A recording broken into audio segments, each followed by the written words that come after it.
सच्चिदानंद भगवान की जय। आज हम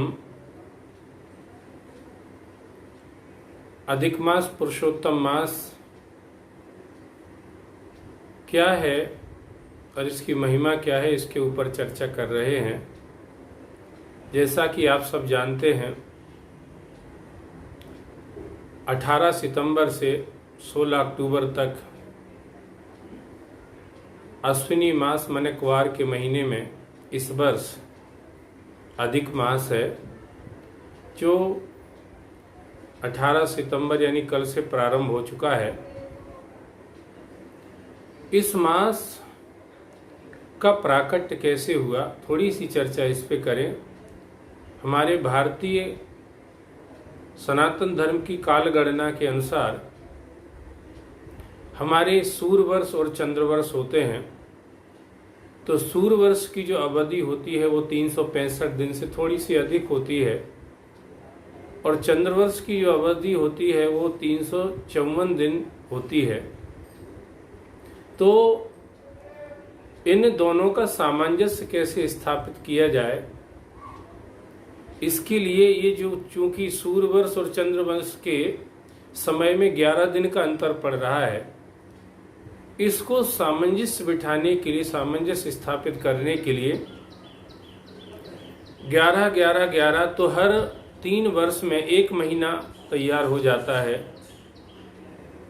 इसलिए ये जो 1 महीना निकलता है हर 3 वर्ष में, इस मास को फिर अधिक मास कहते हैं, जो 32 दिन से कुछ अधिक समय हो जाता है।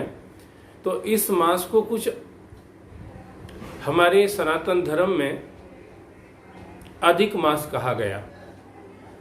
तो इससे क्या होता है, ये समय का जो सामंजस्य है वो बना रहता है, और जो हमारे ग्रह नक्षत्र इत्यादि हैं उनका सबका काम अपने समय के हिसाब से, इस तरह से जब सामंजस्य स्थापित होता है तो हमें ज्योतिष के अनुसार भी सारे कार्य करने में आसानी होती है। तो इस तरह से अधिक मास का निर्माण हुआ, प्राकट हुआ। पर ये अधिक मास बन तो गया, 12 महीने के तो अपने अपने देवता हैं, तो सभी महीने प्रसन्न थे, पर अधिक मास का कोई देवता नहीं। ऋषि मुनियों ने सब देवताओं से प्रार्थना करी कि भैया ये महीना बना है, इसको भी कोई ना कोई स्वीकार करो, पर सभी देवताओं ने हाथ खड़े कर दिए कि हम स्वीकार नहीं करेंगे। तब ये महीना बेचारा मलिन हो गया, इसलिए इसका एक नाम मल मास भी है। उदास हो गया, अब हम कहाँ जाएं। ऋषि मुनियों ने कहा कि तुम भगवान श्री हरि के पास जाओ। और ये अधिक मास जब भगवान विष्णु के पास गया और उनसे प्रार्थना की कि प्रभु हमें कोई स्वीकार नहीं कर रहा है, तब भगवान विष्णु ने कृपा करके और अधिक मास को स्वीकार कर लिया और कहा ठीक है, बाकी महीनों के तो अधिपति देव होंगे, पर मैं देवताओं का भी देवता हूँ, देवादिदेव हूँ, मैं तुम्हें स्वीकार करता हूँ। और स्वीकार ही नहीं करता हूँ, तुम्हारा जो स्वरूप है उसमें मैं प्रवेश करता हूँ। अतः अधिक मास का नाम पुरुषोत्तम मास हो गया, क्योंकि भगवान विष्णु का के अनंत नाम है, पर विष्णु सहस्त्र नाम में भी भगवान विष्णु का एक नाम पुरुषोत्तम है।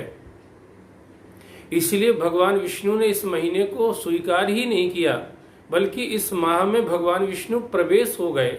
इसलिए ये माह जो है, जिसको अधिक मास पुरुषोत्तम मास कहते हैं, ये भगवान का स्वरूप ही है। जैसे भगवान का धाम, भगवान का नाम, भगवान की लीला और भगवान का जो मंगलमय विग्रह है वो भगवान का स्वरूप ही है। ऐसे ही ये जो 3 वर्ष में एक अधिक माह आता है, ये भी भगवान का स्वरूप ही है। इसको भगवान ने अपने स्वरूप के रूप में स्वीकार किया है, इसलिए इसको पुरुषोत्तम मास कहा जाता है। और भगवान ने इसको स्वीकार ही नहीं किया, बल्कि इसको तरह तरह के वरदान भी दिए। भगवान श्री हरि ने कहा अधिक मास से कि तुम्हारे इस समय में जो कोई भी धर्म कर्म करेगा, जप तप पूजन ध्यान सिमरन सत्संग, कथा, कीर्तन, भगवान की सेवा, सदग्रंथों का, वैदिक ग्रंथों का पाठ, भगवान के नाम का जप अनुष्ठान जो भी करेगा वो अन्य महीनों की अपेक्षा इस महीने में ये कर्म जो भी करेगा वो अनंत गुना फल देने वाला तो होगा ही, साथ में अक्षय फल देने वाला भी होगा। माने अन्य महीनों में जो कर्म किया जाता है वो जितना फल देता है, इस महीने में अगर वही कर्म किया जाए तो वो अनंत गुना फल देता है। अन्य माह में किया हुआ कर्म अपना फल दे करके समाप्त भी हो सकता है, पर इस पुरुषोत्तम मास में चूंकि भगवान तो अविनाशी तत्व है ना, सच्चिदानंद रूपाय विश्वोत्पत्त्यादि हेतवे तापत्रय विनाशाय श्री कृष्णाय वयम नमः, इसलिए ये अधिक मास भगवान का रूप होने के कारण से इसमें जो भी सत्कर्म किया जाता है वह अक्षय फल देने वाला होता है।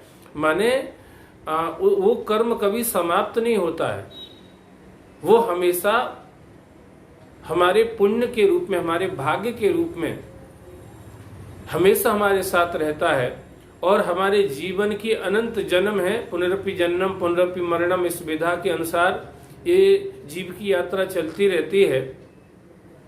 इस अधिक मास में किया हुआ सत्कर्म हमारे उन समस्त बाधाओं को काटता रहता है। इसलिए सनातन धर्म में ये कहा गया कि भैया इस माह का अधिक से अधिक लाभ उठाना चाहिए और जितना ज्यादा हो सके भगवान के, खास करके हम कलिकाल के जीव हैं, इसलिए नाम और कथा का आश्रय लेकर के हमें इस महीने में ज्यादा से ज्यादा भगवान नाम का जब सिमरन कीर्तन करना चाहिए और भगवान की कथा का गान और श्रवण करना चाहिए। जैसे श्रीमद् भगवद गीता है, नित्य पाठ उसका करना चाहिए, जितना समय मिले 1 अध्याय 2 अध्याय पूरी गीता का पाठ।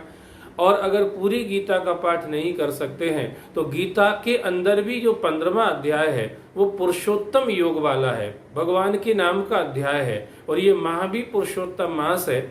तो और अगर अध्याय नहीं पढ़ सकते तो उस अध्याय का जरूर हम पाठ करें, जिससे भगवान पुरुषोत्तम हमारे ऊपर प्रसन्न होते हैं और इस पुरुषोत्तम मास अधिक मास का हमें और अधिक लाभ प्राप्त होता है। श्रीमद् भागवत जो है महापुराण, वो भी स्वयं भगवान का ही श्री स्वरूप है।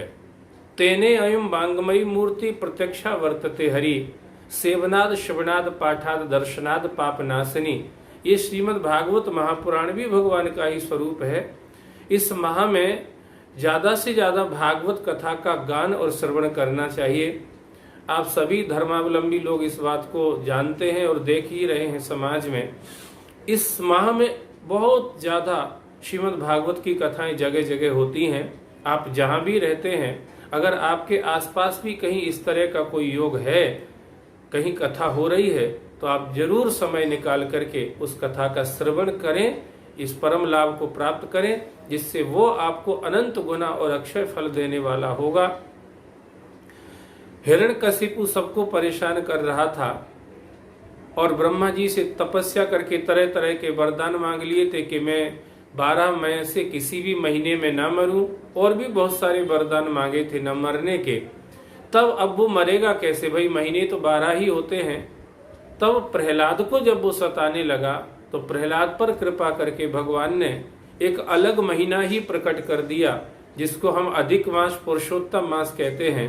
और 12 महीने से चूंकि अलग था ये महीना, इसी महीने में भगवान ने नरसिंह रूप से प्रकट होकर के हिरण्यकशिपु का वध किया और प्रहलाद जैसे भक्त की रक्षा की और जगत को ये बता दिया कि इस महीने में जो कोई भी हमारी कथा का या हमारा आश्रय लेगा, उसके अंदर जो अभिमान रूपी हिरण्यकशिपु बैठा हुआ है उसका हम वध करेंगे, उसका नाश करेंगे और भगवान के भक्ति के, भगवान के मंगल विग्रह की, भगवत प्रेम की हम अंदर स्थापना करेंगे और जो हमेशा हमेशा के लिए स्थायी हो जाएगी जीवात्मा के हृदय में। ऐसा ये अधिक मास पुरुषोत्तम मास है। आप सभी इसका लाभ लेते रहिए। धन्यवाद।